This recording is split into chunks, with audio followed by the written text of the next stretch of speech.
नमस्कार, आप देख रहे हैं पॉपुलर टीवी और पॉपुलर टीवी के खास कार्यक्रम एग्जिट पोल में आपका स्वागत है और मैं हूं आपके साथ संजय। बात करेंगे पूरे देश में जिस तरह लोकसभा चुनाव 2024 का जो लास्ट 7वां चरण का मतदान था वो 1 तारीख को समाप्त हो गया और इसके बाद फिर एग्जिट पोलों का तमाम टीवी चैनल्स पे आना शुरू हुआ और इसी कड़ी में पॉपुलर टीवी भी एग्जिट पोल के जरिए आम जनता को ये बताना चाहती है कि इस बार दिल्ली की गद्दी पर किसकी सरकार होगी और दिल्ली की गद्दी पर कौन बैठेगा।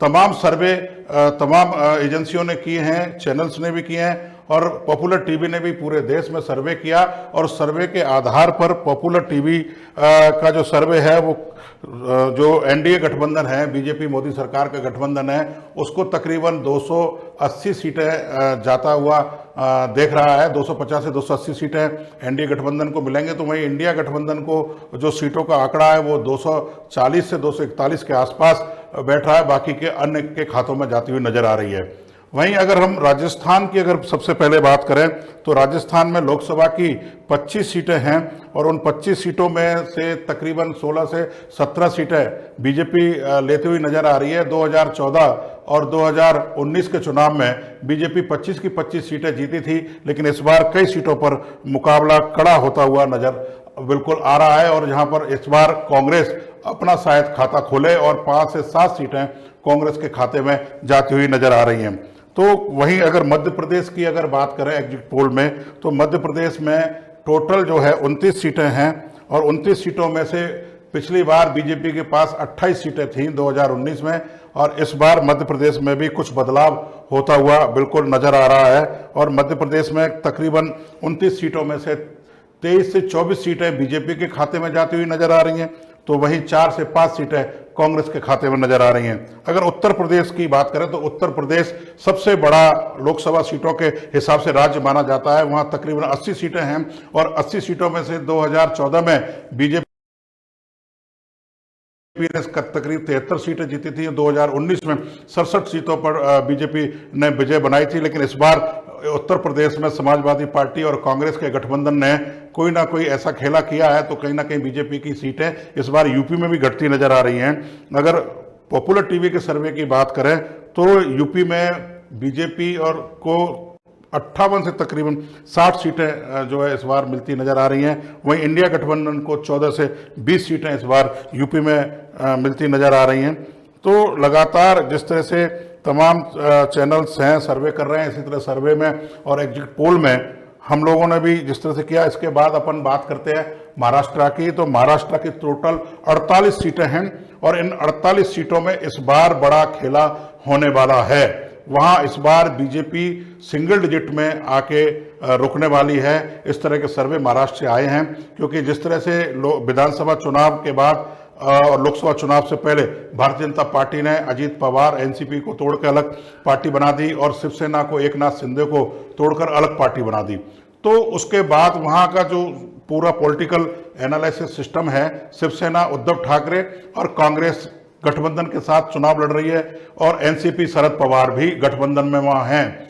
इसके चलते महाराष्ट्र की 48 सीटों में इस बार बीजेपी को 9 से 10 सीटें मिलने का अनुमान है, तो वहीं इंडिया गठबंधन को 36 से 38 सीटें मिलने का अनुमान जो है बताया जा रहा है।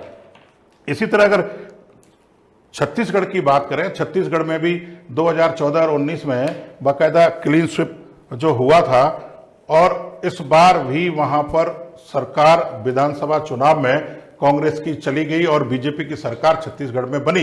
लेकिन छत्तीसगढ़ की सरकार बनने के बाद वहां पर भी कुछ चीजों में बदलाव हुआ और जनता इस बार छत्तीसगढ़ में भी बीजेपी को 7 से 9 सीटें और कांग्रेस को जो 2 से 3 सीटें देने का इस बार जनता ने वहां निर्णय लिया है। बाकी 4 तारीख को जब परिणाम आएंगे तो स्थिति साफ तब हो पाएगी, क्योंकि ये तो एग्जिट पोल है और एग्जिट पोल कभी सही होते हैं कभी सही नहीं होते। हालांकि सर्वे जनता के आधार पर किया जाता है, उसके बाद ही एग्जिट पोल का आंकड़ा निकल के आता है। तो लगातार जिस तरह से भारतीय जनता पार्टी को जिन राज्यों में क्लीन स्वीप था 2014-19 में, इस बार बीजेपी को वहां पर घटत जो है ना नजर आ रही है। बीजेपी वहां सीटों में घट रही है, ये बीजेपी को बड़ा नुकसान है, जिसमें राजस्थान, मध्य प्रदेश और छत्तीसगढ़ बड़े राज्य और महाराष्ट्र, इसमें बीजेपी को नुकसान होता हुआ नजर आ रहा है। छत्तीसगढ़ के बाद अगर दिल्ली की बात करें तो दिल्ली में भी भारतीय जनता पार्टी को खासा नुकसान होता हुआ नजर आ रहा है। 2014 और 19 में 7 की 7 सीटें बीजेपी के पास थी, लेकिन इस बार आम आदमी पार्टी और कांग्रेस दोनों दिल्ली में चुनाव मिलकर लड़ रहे हैं, जिसके चलते 2 से 3 सीटों पर बीजेपी वहां पर आती नजर आ रही है, 3 से 4 सीटों पर कांग्रेस और आम आदमी पार्टी का गठबंधन वहां पर जीतता हुआ नजर आ रहा है। अगर हरियाणा की बात करें, हरियाणा में जिस तरह से मोहनलाल खट्टर को प्रधानमंत्री नरेंद्र मोदी ने लोकसभा चुनाव से बदलकर नायब सिंह सैनी को वहां मुख्यमंत्री बनाया, जिससे कि सैनी मालिकों के वोटों पर नजर बनाकर उनको अपने पक्ष में किया जा सके, लेकिन इसका कोई खास फायदा हरियाणा में भारतीय जनता पार्टी को मिलता हुआ नजर नहीं आ रहा है, क्योंकि किसान जो आंदोलन था पंजाब और हरियाणा से चलकर जो दिल्ली आया था, उसके चलते हरियाणा पंजाब में बीजेपी को खासा नुकसान उठाना पड़ सकता है। तो अगर हरियाणा की बात करें तो 3 से 4 सीटें 11-10 सीटों में से बीजेपी को जाती हुई नजर आ रही हैं, तो वहीं इंडिया गठबंधन और कांग्रेस को 5 से 6 सीटें उनके खाते में नजर आ रही हैं। अगर सबसे बड़ा दूसरा राज्य है वेस्ट बंगाल, जहां ममता बनर्जी इंडिया गठबंधन में शामिल नहीं हुई, वो अकेला चुनाव लड़ रही हैं, तो वहीं भारतीय जनता पार्टी एनडीए गठबंधन अलग चुनाव लड़ रहा है और कांग्रेस बाकी गठबंधन के साथ अलग चुनाव लड़ रहा है। वहां पर त्रिकोणीय मुकाबला इस बार देखने को मिला है, लेकिन बंगाल में इस बार बीजेपी 16 से 20 सीटें जीतने का अनुमान जता रही है और सर्वे में भी 16 से 20 सीटें तकरीबन बंगाल में भी बीजेपी को मिलती नजर आ रही हैं। तो वहीं अगर कांग्रेस की बात करें तो कांग्रेस सिर्फ 2 सीटों पर वहां बंगाल में जीत दर्ज कराती हुई नजर आ रही है। तो वहीं ममता बनर्जी की पार्टी तृणमूल कांग्रेस जो है टीएमसी 16 से 20 सीटों पर वहां जीतती हुई नजर आ रही है। अगर बिहार की बात करें, वहां तेजस्वी यादव और राहुल गांधी और अखिलेश यादव ने जिस तरह से धुआंधार प्रचार बिहार में किया, नीतीश कुमार के साथ जिस तरह से राजजेडी तेजस्वी यादव अलग हुए और नीतीश कुमार बीजेपी गठबंधन में गए, नरेंद्र मोदी और बीजेपी को लगता था कि नीतीश कुमार के साथ जाने से लोकसभा चुनाव में सीटों का फायदा हो सकता है। ऊपर अभी बीच में एक और घटना हुई कि बीजेपी के जो वहां स्तंभ थे सुशील मोदी, उनका निधन होने से भी बीजेपी को वहां नुकसान उठाना पड़ रहा है। तो बिहार में टोटल 40 सीटें हैं, 40 सीटों में से 27 से 29 सीट नीतीश कुमार और बीजेपी के गठबंधन में जाती हुई नजर आ रही है, तो वहीं इंडिया गठबंधन में और आरजेडी 10 से 11 सीटें लेती हुई नजर आ रही है। तमिलनाडु, अगर साउथ की बात करें, तमिलनाडु में जो है इस बार चुनाव बड़ा कड़ा हुआ और बीजेपी ने पूरा अपना इस समय तमिलनाडु और साउथ में दमखम जो है झोंका है, और उस दमखम के झोंकने के बाद बीजेपी तमिलनाडु और साउथ से जो सीटें राजस्थान, मध्य प्रदेश और छत्तीसगढ़ में बीजेपी को कम हो रही हैं, उनको वहां से लेती हुई बीजेपी साउथ से नजर आ रही है। अगर अपन बात करें तमिलनाडु की, तो टोटल 39 सीटें तमिलनाडु लोकसभा की होती हैं, जिनमें से 3 से 4 सीट बीजेपी इस बार ले रही है और 34 से 35 सीटें इंडिया गठबंधन कांग्रेस को मिलने वाली हैं। हालांकि अगर असम में आए तो असम में अगर आते हैं तो बीजेपी असम की 14 सीटों पर बीजेपी को 4 सीट और इंडिया गठबंधन को 10 सीटें मिलने का अनुमान लगाया जा रहा है। तो लगातार जिस तरह से पूरे देश में सर्वे आ रहे हैं तमाम चैनल्स के, वो हालांकि अगर एक बात यहाँ मैं साफ कर देना चाहता हूँ कि केंद्र की सरकार तो बनेगी इंडिया गठबंधन की नहीं बल्कि एनडीए गठबंधन की, और प्रधानमंत्री नरेंद्र मोदी तीसरी बार इस बार सत्ता संभालेंगे दिल्ली की और देश की, इसमें कोई दौराई नहीं है।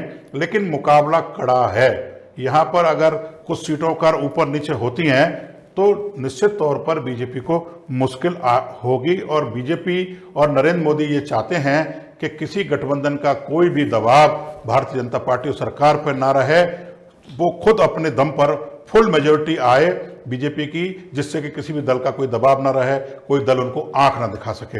अब आगे बढ़ते हैं तो आंध्र प्रदेश की तरफ चलते हैं। आंध्र प्रदेश की टोटल लोकसभा की 25 सीटें हैं, जिसमें से इस बार बीजेपी ने आंध्र प्रदेश में खेला किया है चंद्रबाबू नायडू के साथ मिलकर। चंद्रबाबू नायडू के साथ गठबंधन बीजेपी ने किया और 15 से 17 सीटें आंध्र प्रदेश में बीजेपी गठबंधन जीतने वाला है। वहीं कांग्रेस और इंडिया गठबंधन 5 से 8 सीटों पर सुखड़ता नजर आ रहा है। वहीं अगर सबसे बड़ा राज्य जो जहां से प्रधानमंत्री नरेंद्र मोदी लगातार वहां मुख्यमंत्री रहे, और बीजेपी का गढ़ माना जाता है गुजरात। गुजरात की अगर 26 सीटों की बात करें तो पिछले 2 बार से तकरीबन 26 सीटें जो है बीजेपी के पास थी और इस बार सूरत की सीट निर्विरोध पहले से जीत चुकी है। 25 सीटों पर मतदान गुजरात में हुआ है, जिसमें से बीजेपी को इस बार 20 से 24 सीटें मिलने का अनुमान है, तो कांग्रेस को 1 से 2 सीटें मिलने का अनुमान बताया जा रहा है। अगर बात करें हिमाचल की, हिमाचल का चुनाव बड़ा इंटरेस्टिंग है। विधानसभा चुनाव में बीजेपी गई थी और वहाँ कांग्रेस की सरकार बनी थी। इस बार लोकसभा चुनाव में वहाँ पर भी इस बार खेला होने वाला है। हिमाचल की 4 सीटों में से 1 से 2 सीट पर बीजेपी जीत रही है और 1 से 2 सीट, यानी कि दोनों को, बीजेपी और कांग्रेस को हिमाचल से 2-2 सीटें मिल रही हैं। इसी हिमाचल से फिल्म अभिनेत्री कंगना राउत भी चुनाव लड़ रही हैं। और उनका रिजल्ट क्या होगा वो 4 तारीख को परिणाम आने के बाद पता चलेगा। कंगना राउत ने जो है जीत हासिल की है या वो हार गई हैं। उसके बाद बात करते हैं कर्नाटक की। कर्नाटक में जिस तरह से विधानसभा चुनाव में कांग्रेस ने वापसी की थी और बीजेपी गठबंधन को बाहर का रास्ता जनता ने दिखाया था, इस बार पूरा जो फोकस बीजेपी का, प्रधानमंत्री नरेंद्र मोदी का कर्नाटक पर जबरदस्त तौर पर रहा है और उनकी कोशिश थी कि जो सीटों का नुकसान बीजेपी और नरेंद्र मोदी सरकार को मध्य प्रदेश, राजस्थान, छत्तीसगढ़, हरियाणा और पंजाब और दिल्ली से हो रहा है, उसको साउथ से वो पूरा करें। इसलिए कर्नाटक में इस बार 12 से 14 सीटें भारतीय जनता पार्टी जीतती हुई नजर आ रही है। तो वहीं अगर इंडिया गठबंधन की कर्नाटक में बात करें, उनकी सरकार भी है, 13 से 14 सीटें इंडिया गठबंधन इस बार कर्नाटक में जीतता हुआ नजर आ रहा है। वहीं अगर केरला में जाएं तो केरला में बीजेपी यहाँ शून्य थी, लगातार बीजेपी कभी खाता उस केरला में नहीं खोल पाई। वहाँ पर इंडिया गठबंधन, कांग्रेस और वहाँ की जो लोकल पार्टी है उनका हमेशा कब्जा रहा है। इस बार केरला में बीजेपी का खाता खुल सकता है। 1 सीट पर बीजेपी केरला में इस बार जीत दर्ज करा सकती है और 19 सीट पर इंडिया गठबंधन जो है जीतता हुआ केरला में नजर आ रहा है। इसके बाद चलते हैं पंजाब में। जिस तरह से अकाली दल और बीजेपी का गठबंधन था, सरकार गई, कांग्रेस की सरकार भी चली गई और आम आदमी पार्टी वहां बड़ी पार्टी के रूप में विधानसभा चुनाव में उभरी और उसने वहां सरकार बनाई। भगवंत मान वहां के मुख्यमंत्री बने और लगातार आम आदमी पार्टी जिस तरह से पंजाब में काम कर रही थी, लोगों का विश्वास उन्होंने जीता और वो सत्ता में आए। लेकिन इस बार लोकसभा चुनाव में क्या आम आदमी पार्टी और कांग्रेस गठबंधन का जो विश्वास है वो लगातार बना रहा आम आदमी पार्टी और उस पर कांग्रेस पर जनता का? ये अभी 4 तारीख के परिणाम जब आएंगे तब पता चलेगा। अभी हम एग्जिट पोल की बात कर रहे हैं तो पंजाब में इस बार एग्जिट पोल बीजेपी को 3 सीटें देते हुए बता रहे हैं, तो वही कांग्रेस और आम आदमी पार्टी को 10 सीटें देते हुए बता रहे हैं। अगर बात करें उड़ीसा की तो बीजू पटनायक जो उड़ीसा के लगातार काफी समय से मुख्यमंत्री रहे हैं, उससे उनके पहले पिता भी उड़ीसा के मुख्यमंत्री रहे हैं, एक छत्र राज उनका रहा है। संबित पात्रा, धर्मेंद्र प्रधान जो भारतीय जनता पार्टी के स्पोक पर्सन थे और मंत्री रहे हैं, वो भी उड़ीसा से ही आते हैं और पूरी उड़ीसा में एक स्ट्रेटेजी से भारतीय जनता पार्टी ने इस बार चुनाव लड़ा और 21 सीटें उड़ीसा लोकसभा सीट क्षेत्र में हैं, पूरे प्रदेश में हैं। इसमें से 11 सीटें इस बार जो है बीजेपी और बीजू गठबंधन जीतता हुआ नजर आ रहा है, तो वहीं 6 सीटों पर कांग्रेस और इंडिया गठबंधन को संतोष करना पड़ेगा और 4 सीटों पर अदर भी इस बार उड़ीसा में जीतते हुए नजर आ रहे हैं। इसके बाद अगर आए तो इधर नागालैंड की अगर बात करते हैं तो नागालैंड में जो है 1 सीट है और 1 सीट पर बीजेपी का कब्जा बरकरार होने वाला है। मणिपुर में अगर 1 सीट है तो मणिपुर में 1 सीट पर कांग्रेस की जीत नजर आ रही है। मिजोरम में 1 सीट है, वहाँ पर भी कांग्रेस जीतती हुई नजर आ रही है। सिक्किम में 1 सीट है, उसमें बीजेपी जीतती हुई नजर आ रही है। अब आते हैं झारखंड। झारखंड में जिस तरह से चुनाव से पहले झारखंड के मुख्यमंत्री हेमंत सोरेन को भारतीय जनता पार्टी और ईडी ने जेल भेज दिया, इसके बाद वहाँ चुनाव हुआ और इंडिया गठबंधन पूरे दमखम से झारखंड में इस बार चुनाव लड़ा है और उस चुनाव में इस बार झारखंड में बीजेपी को 7 सीट और इंडिया गठबंधन कांग्रेस और शिबू सोरेन की पार्टी को मिला के 7 सीटें मिलने का अनुमान है।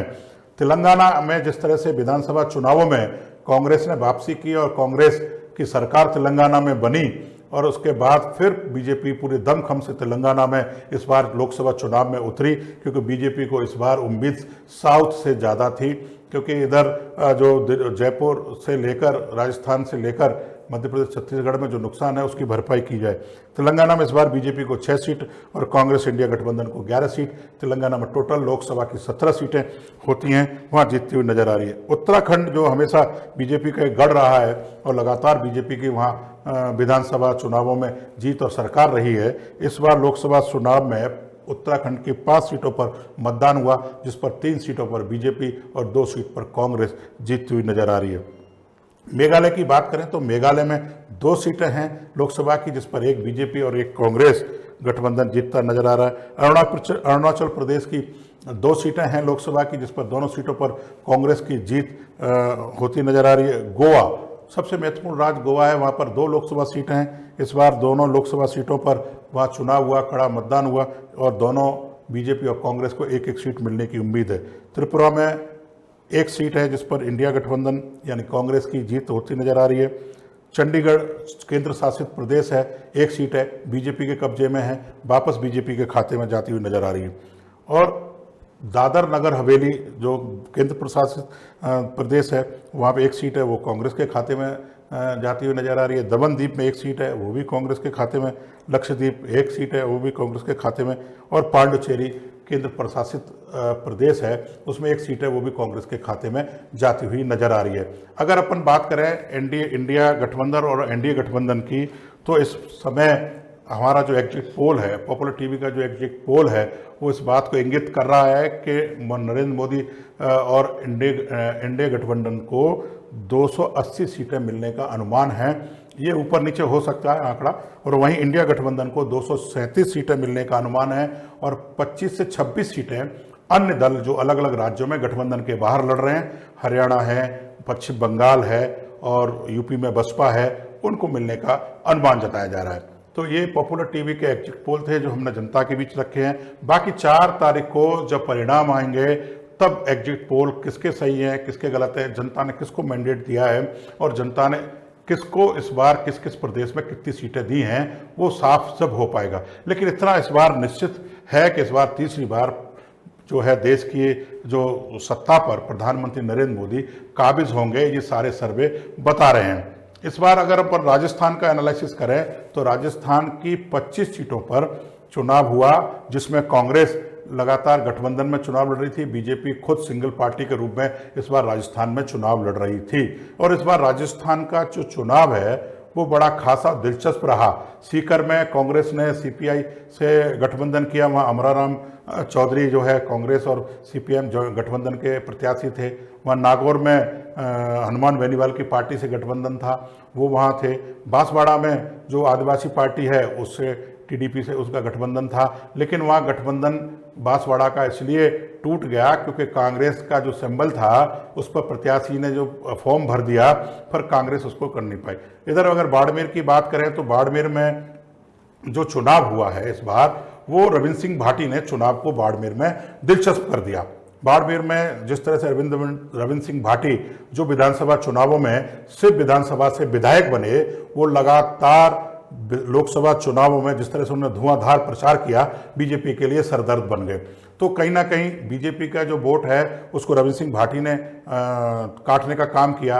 कांग्रेस को इस बार वहाँ पे जीतती नजर आ रही है। लेकिन असली बात तो 4 तारीख को ही पता चलेगी कि 4 तारीख को जनता ने रविंद्र सिंह भाटी के सर पर ताज पहनाया है या बीजेपी और कांग्रेस के खाते में सीट गई है। तो तमाम चीज़ें हैं। इस तरह से करौली धौलपुर में जिस तरह से चुनाव हुआ है, और प्रथम चरण 19 तारीख को जो राजस्थान में चुनाव हुआ उसका जो मतदान प्रतिशत है वो 6 से 7% कम रहा। ये बड़ा चिंता का विषय बीजेपी के लिए बिल्कुल हो सकता है। और वो प्रथम चरण का जो चुनाव था वो उन सीटों पर चुनाव हुआ जहाँ पर मुकाबला कड़ा था। अगर अपन बात करें टोंक सवाई माधोपुर जो लोकसभा सीट है, जिस पर सुखबीर सिंह जौनपुरिया लगातार 2 बार से सांसद थे, इस बार उनकी लिए भी राह आसान नहीं है।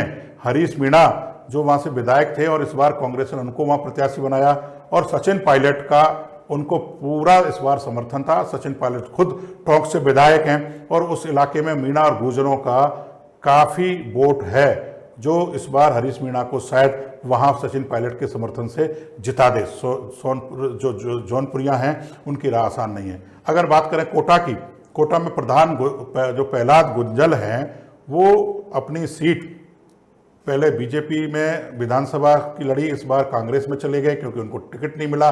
और ओम बिरला जो लगातार 2 बार से वहां सांसद रहे हैं और विधानसभा के चुनावों में ओम बिरला का जो जिस तरह से रोल रहा, उन्होंने काफ़ी सीटें जितवाई और ओम बिरला के इस बार बीजेपी ने वहां प्रत्याशी बनाया और ओम बिरला लोकसभा में स्पीकर भी हैं। तो वहां पे भी मुकाबला काफ़ी कड़ा है। वहां पे देखने को अब 4 तारीख को साफ होगी तस्वीर कि इस बार वहां कौन बाजी मार रहा है। इसी तरह भरतपुर में संजना जाटव को कांग्रेस ने प्रत्याशी बनाया और रामस्वरूप कोहली को बीजेपी ने प्रत्याशी बनाया है। तो संजना जाटव विधानसभा चुनाव लड़ी थी, कुछ ही वोटों से वहां से हार गई थी और भरतपुर के महाराजा विश्वेंद्र सिंह का उनको पूरा समर्थन मिला हुआ है। वहाँ जाटव, जाट और मुसलमान तीनों ने मिलकर अगर कांग्रेस के पक्ष में अगर मतदान किया है, जैसे आंकड़े आ रहे हैं, तो निश्चित तौर पर कांग्रेस वहां से जीत जाएगी और रामस्वरूप कोहली की राह आसान नहीं है। करौली धौलपुर लोकसभा सीट में भी कमोबेश यही मामला रहा। भजनलाल जाटव जो कांग्रेस की गहलोत सरकार में मंत्री थे, कांग्रेस ने उनको प्रत्याशी बनाया और इंदु जाटव को बीजेपी ने प्रत्याशी बनाया। मनोज राजौरिया 2 बार से उस सीट पर सांसद थे, इस बार उनका टिकट काटा गया, लेकिन इंदु जाटव को कमजोर प्रत्याशी के तौर पर इस लोकसभा सीट पर देखा गया क्योंकि सारे लोगों तक ना तो वो पहुंच पाई, ना उनकी उतनी जानकारी थी कि लोग उनको जानते। भजनलाल जाटव चूंकि लगातार बैर से विधायक रहे और इस बार जो है उनको कांग्रेस ने वहां बनाया, तो उन्होंने जिस तरह प्रचार किया उनको समर्थन मिला। तो इस तरह से कुछ राजस्थान की 5 से 7 सीटें हैं जिस पर कांग्रेस कड़ा टक्कर मान रही है। नागौर की सीट पर भी हनुमान बेनीवाल और ज्योति मिर्धा के बीच में कड़ा मुकाबला है और नागौर की सीट हनुमान बेनीवाल अपने आप को जीतता हुआ बता रहे हैं। तो लगातार जिस तरह से पूरे देश में लोकसभा चुनाव का जो एग्जिट पोल है, सर्वे है, वो केंद्र में मोदी सरकार को पुनः बैठाने का इशारा कर रहे हैं। अब कांग्रेस की और इंडिया गठबंधन की कितनी सीटें आती हैं, प्रधानमंत्री नरेंद्र मोदी वापस प्रधानमंत्री बनेंगे, ये बिल्कुल सच है, लेकिन कितनी सीटें उनको एनडीए गठबंधन को यानी कि नरेंद्र मोदी और बीजेपी गठबंधन को मिलती हैं, 4 तारीख के परिणाम जब आएंगे तब तस्वीर साफ हो पाएगी।